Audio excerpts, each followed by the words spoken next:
sur Humain, mode d'emploi. Dans ce podcast, je réfléchis à comment répondre à certains défis de la société en utilisant les connaissances qu'on a sur nous-mêmes. Parce qu'on ne peut pas créer une société saine sur un peuple malade, je crois que remettre un peu d'humanité au cœur de notre système ne ferait pas de mal et surtout nous permettrait d'évoluer vers une société bien plus belle et prospère. Moi, c'est Laetitia Girard et dans ces épisodes, je vous invite à partager mes réflexions, mes idées et mes points de vue. Bonne écoute!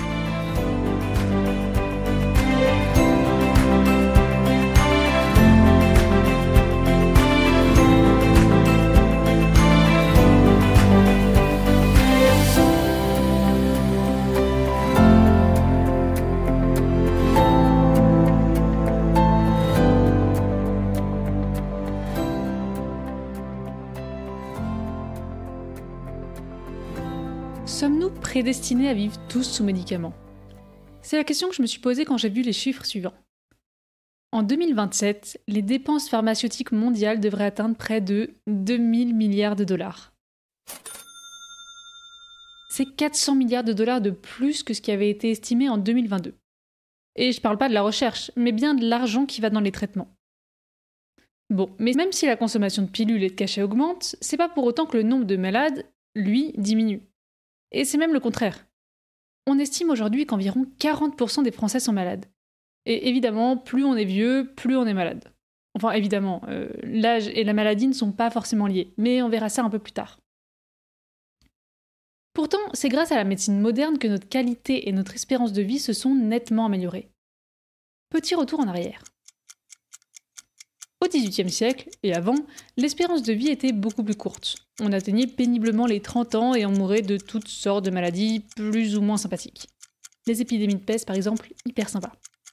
Faut dire aussi que nos conditions d'hygiène étaient particulièrement déplorables et qu'on était donc assaillis de toutes sortes de virus et bactéries. Oui, parce qu'à l'époque, ce qui n'est pas visible directement par nos yeux n'existe pas, en fait, tout simplement. Donc si on tombe malade, c'est par l'opération du Saint-Esprit. Et dans la France religieuse de l'époque, il faut prendre cette expression au pied de la lettre. Si on tombait malade, c'était vraiment parce que Dieu l'avait voulu ainsi. Sauf qu'au XIXe siècle, on commence à prendre conscience que Dieu n'a pas le monopole de la mort et que des petits êtres microscopiques peuvent aussi en être responsables. Deux découvertes majeures de ce siècle vont alors complètement révolutionner la médecine et changer nos vies à jamais. Les antibiotiques et les vaccins découverts par le célèbre Louis Pasteur. Il va alors s'attaquer à l'une des maladies les plus redoutables pour l'homme, la rage. Il prépare un vaccin. Juillet 1884, pour la première fois au monde, un petit garçon de 9 ans, Joseph Mester, mordu par un chien enragé, est sauvé par le vaccin mis au point par Pasteur. Alors oui, à l'époque, Louis Pasteur et ses successeurs ont réellement révolutionné la médecine et sauvé des millions de vies en développant les médicaments. À ce moment-là, l'hôpital tuait plus qu'il ne guérissait. Les patients qui avaient déjà la chance de survivre aux opérations mouraient souvent d'infections et les maladies en général étaient très peu guéries. Vous avez nettoyé la plaie après l'opération ? Pourquoi ? En parallèle, un nouveau courant, l'hygiénisme, se développe et fait entrer peu à peu dans notre culture la notion de propreté. Les nouvelles normes d'hygiène et le développement de médicaments permettent de lutter efficacement contre les miasmes et de soigner les maladies. Petit à petit, les gens tombent moins malades, vivent plus longtemps et en meilleure santé. Ok, super! Donc le développement de la médecine a considérablement amélioré nos conditions de vie, notre santé et notre espérance de vie. Donc pourquoi est-ce qu'on est de plus en plus malade ? La tendance a commencé à s'inverser à la fin de la Seconde Guerre mondiale. À partir de ce moment-là, les progrès de l'espérance de vie et de l'état de santé des gens en général stagnent. Puis, notamment au début du XXIe siècle et dans les pays développés, les maladies augmentent de nouveau et l'espérance de vie, en tout cas en bonne santé, diminue. Alors pourquoi ?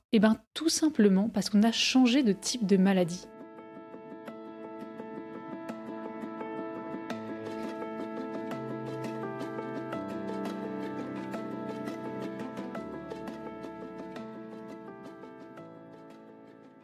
Les maladies auxquelles on fait face aujourd'hui n'ont rien à voir avec celles du XVIIIe siècle. Parce que bien qu'il y ait des centaines de maladies différentes, on peut les catégoriser en deux grandes familles.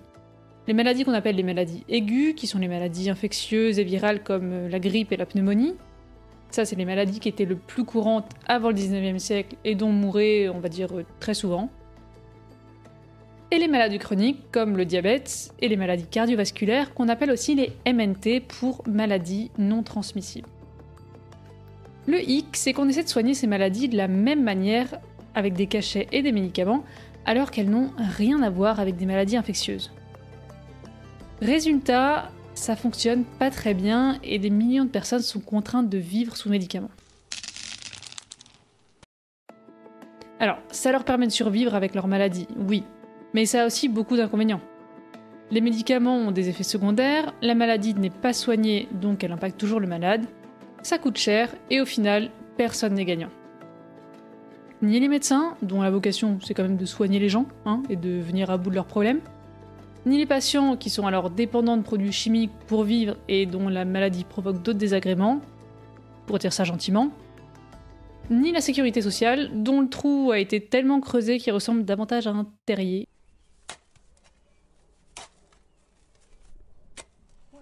Et oui, parce qu'appliquer d'anciennes méthodes sur de nouvelles problématiques, ça fonctionne rarement bien. La preuve, c'est que ces maladies chroniques sont responsables de 3/4 des décès dans le monde. Oui, 3/4. Alors, que faire? Eh bien déjà, comprendre d'où ça vient. Déjà, ce qui est évident pour tout le monde, c'est qu'on n'attrape pas un cancer comme on attrape un rhume, ou une insomnie chronique comme on attrape une gastro.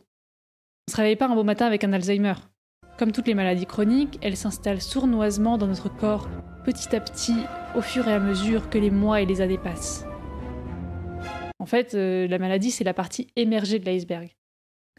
En réalité, c'est le symptôme, ou la partie visible, d'un dérèglement de notre organisme qui s'installe depuis des années. Donc si le problème est que notre organisme se dérègle, eh bien, on ne peut pas juste le compenser avec des médicaments. Notre organisme, c'est quand même un mécanisme hyper complexe, composé d'éléments physiques, de fluides ou encore de messagers chimiques et électriques qui interagissent ensemble. Mécanisme, cela dit en passant, que l'univers a mis des milliards d'années à développer. Alors on a beau être très intelligent, on n'a pas encore inventé la pilule qui permet de réguler son fonctionnement d'un coup de baguette magique. Seule solution donc si on veut éviter à des millions de personnes de vivre sous médicaments et de subir toutes les conséquences qui l'accompagnent, régler la source du problème. Parce que si on traite le symptôme et non la cause, on ne soignera jamais la maladie.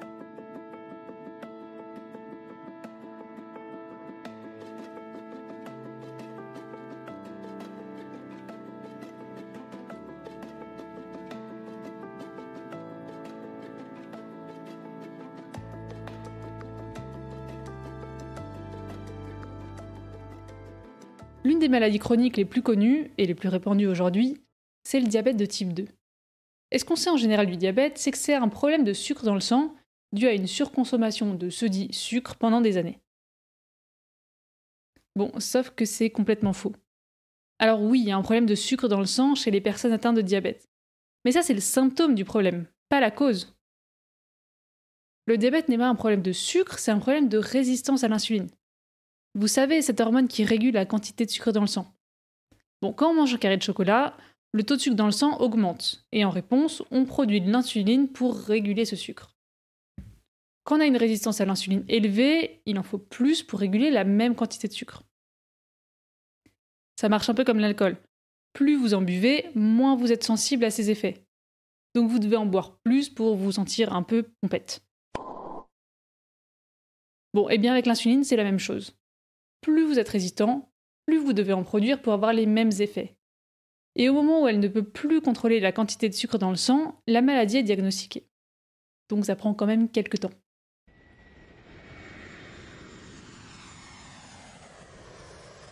Liverpool.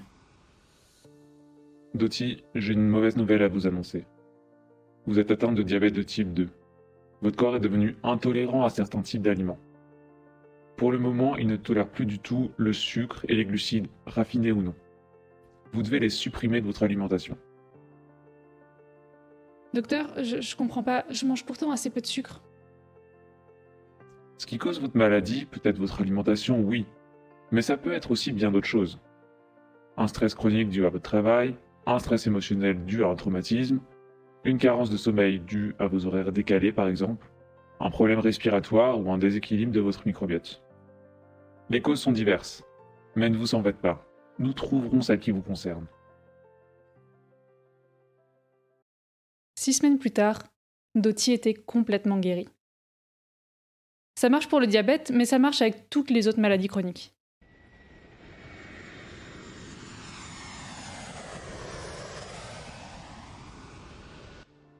Manchester. Jen est atteinte de dépression. Les antidépresseurs et les thérapies n'ont eu aucun effet. Jen est en fait atteinte d'inflammation chronique, inflammation causée par une carence en vitamine D. Après son diagnostic, en quelques semaines, elle est complètement guérie.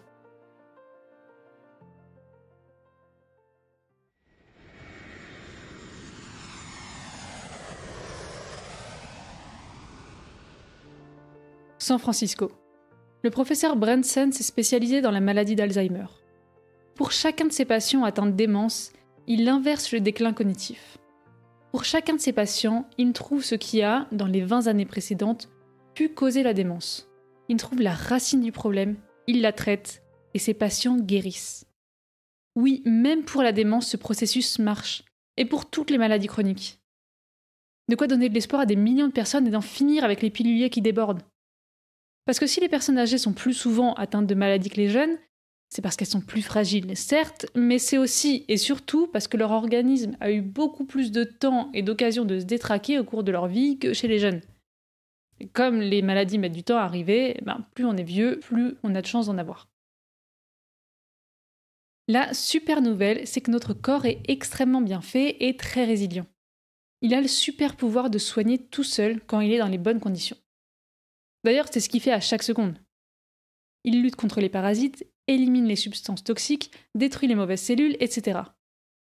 Sauf que comme vous et moi, quand on travaille trop, on finit par s'épuiser. Et c'est exactement ce qui se passe quand on inflige trop d'agressions à notre corps. Il fatigue, s'épuise, n'arrive plus à lutter et finalement se détraque pour laisser apparaître la maladie. Alors comment le préserver ? Pour bien grandir, mange au moins 5 fruits et légumes par jour. Pour ta santé, évite de manger trop gras, trop sucré ou trop salé. Ceci est une publicité contre les ravages de l'alcool. Bon, vous l'aurez compris. Avoir un mode de vie sain, c'est la clé. Enfin, une des clés. Parce que s'il y a certaines choses qu'on peut contrôler, d'autres sont aussi indépendantes de notre volonté, comme notre environnement.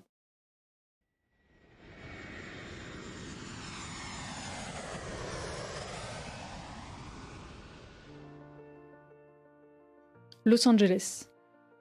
Veronica est assise dans la salle d'attente de la clinique. Elle attend impatiemment que son tour vienne. Mais le médecin n'arrive toujours pas. La douleur lancinante s'intensifie dans son crâne. Toujours ce mal de tête. Elle est habituée, ça fait des années qu'il dure. Des années qui lui gâchent la vie. Mais depuis quelque temps, la douleur est encore plus forte. Il y a 3 semaines, n'en pouvant plus, elle est allée aux urgences. Mais rien. Les tests n'ont rien donné. Tout semble normal. Elle en est repartie avec des antalgiques et la consigne de retourner voir un médecin si les symptômes ne s'amélioraient pas. Depuis, elle y est retournée 2 fois, et toujours aucune amélioration. Ces allers-retours dans les hôpitaux, elle en a l'habitude. Depuis des années, aucun médecin n'a réussi à traiter son mal de tête et à la soulager. Ah, le médecin arrive enfin. Bonjour. Bonjour. On lui pose les questions habituelles. De quoi souffrez-vous ? Depuis combien de temps ?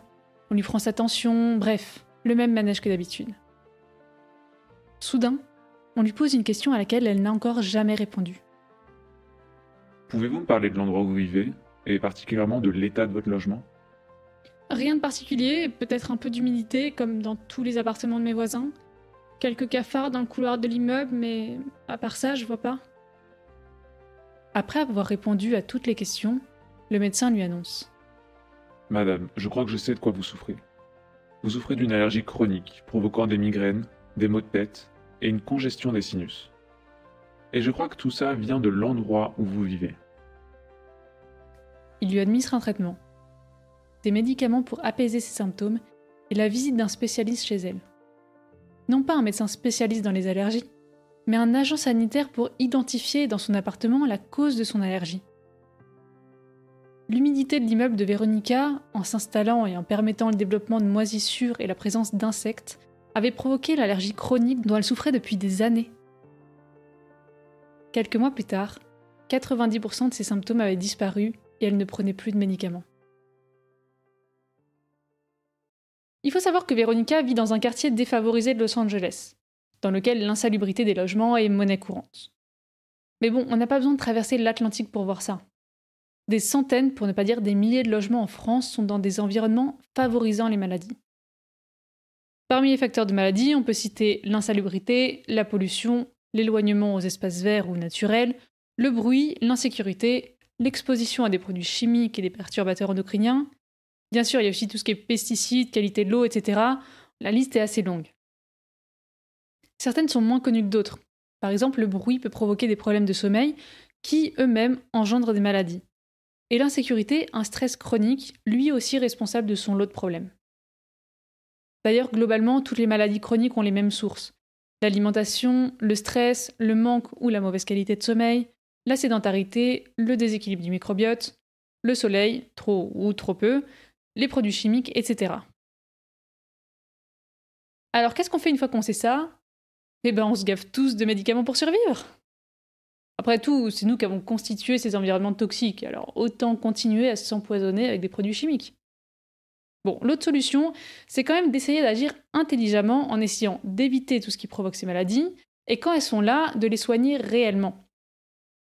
Parce que la santé de chacun impacte bien entendu les individus concernés, mais aussi tout le reste de la société. Le système de santé et les hôpitaux déjà débordés, hôpitaux qui pourraient alors se consacrer à sauver la vie des brûlés, des accidentés, des victimes d'AVC. Le système économique qui, au lieu de rembourser des milliards d'euros de médicaments, pourrait se consacrer à la recherche, l'éducation et la sécurité.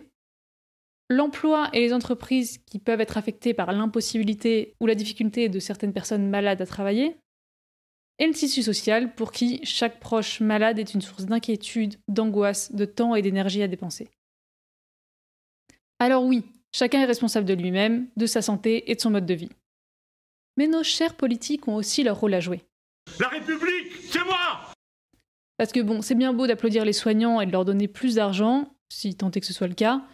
Ce qui les aiderait le plus, c'est de diminuer le nombre de malades pour qu'ils puissent se consacrer entièrement aux véritables urgences. Et ce sont les politiques qui fixent les règles et les lois en termes de produits chimiques, d'urbanisation, de la qualité de l'eau et de l'alimentation, du bruit, etc. Nos médecins doivent nous aider à trouver la source de nos maladies et pas seulement à nous prescrire des médicaments. Nos architectes doivent réfléchir aux quartiers dans leur globalité, avec des parcs, des transports en commun et un environnement qui préserve la santé. On a tous notre rôle à jouer, pour nous-mêmes et pour les autres. Parce que c'est à nous de choisir l'avenir que nous voulons, pour nous-mêmes et pour les générations à venir.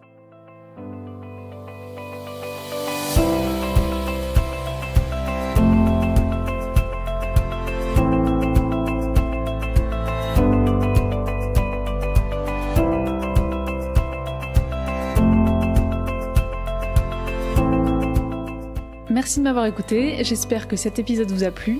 Si c'est le cas, n'hésitez pas à le partager et à me dire ce que vous en avez pensé sur Instagram. Quant à moi, je vous dis à très vite pour un prochain épisode.